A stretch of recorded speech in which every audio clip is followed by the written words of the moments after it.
ગોપાલભાઈ અને કવિતાબેન પશુપાલક છે જે વર્ષોથી પશુપાલન કરી રહ્યા છે. ગોપાલભાઈ કામધેનુ અને માલાને ખવડાવવા માટે ઘાસચારો લાવે છે, જ્યારે કવિતાબેન ગમાણની સાફ સફાઈ કરે છે અને સ્વચ્છ વાતાવરણ સુનિશ્ચિત કરે છે. આજે બંને બહુ જ ખુશ છે, કારણ કે કામધેનુ થોડા જ દિવસોમાં વાછરડાને જન્મ આપવાની છે. બીજા દિવસ સવારે ગોપાલભાઈ અને કવિતાબેન કામધેનુના રાંભવાથી ઉઠી જાય છે અને ગમાણ તરફ દોડે છે. ત્યારે તે જુએ છે, અરે, કામધેનુને જન્મ આપવામાં તકલીફ પડી રહી છે. મારે એને મદદ કરવી પડશે. ઊભા રહો. કામધેનુની મદદ કરતા પહેલા તમારે હાથમાં મોજા પહેરવા જોઈએ. તેમ છતાં પણ બંને મૂંઝવણમાં હતા કે હવે આગળ શું કરવું. સદભાગે તે જ સમયે પશુ ચિકિત્સક તપાસ કરવા માટે આવી પહોંચે છે અને જોવે છે કે કંઈક તો સમસ્યા છે. લાવો, મને જોવા દો.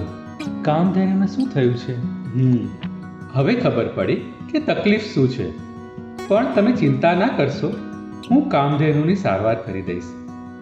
અભિનંદન, કામધેનુએ તંદુરસ્ત વાછરડાને જન્મ આપ્યો છે. હવે તેને જલ્દીથી સારું થઈ જશે.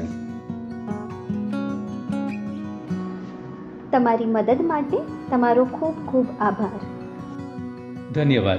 પરંતુ યાદ રાખો, જો તમે ક્યારેય આવી સમસ્યા ફરીથી અનુભવો તો હંમેશા ચિકિત્સકને જ બોલાવવા જોઈએ. તેમની સલાહ પશુઓના સ્વાસ્થ્ય માટે જરૂરી છે. પશુ ચિકિત્સકના માર્ગદર્શનથી ગોપાલભાઈ અને કવિતાબેને પોતાની ગાય કામધેનુના સ્વાસ્થ્ય માટે નિષ્ણાંતની મદદ લેવાનું મહત્ત્વ જાણ્યું. તમે પણ યાદ રાખો, નિયમિતપણે પશુની તપાસ અને રસીકરણ કરાવવું જરૂરી છે. હંમેશા બીમાર પશુની પશુ ચિકિત્સક પાસે જ નિદાન અને સારવાર કરાવવી જોઈએ. નિયમિતપણે ગમાણની સાફ સફાઈ કરવી જોઈએ. સાફ સફાઈ કરતી વખતે પગમાં બૂટ, હાથમાં મોજા અને મોંને ઢાંકવું જોઈએ. દૂધ દોતા પહેલાં અને પછી હાથ સ્વચ્છ પાણી અને સાબુથી ધોવા જોઈએ. દૂધ હંમેશા ઉકાળીને જ પીવું જોઈએ.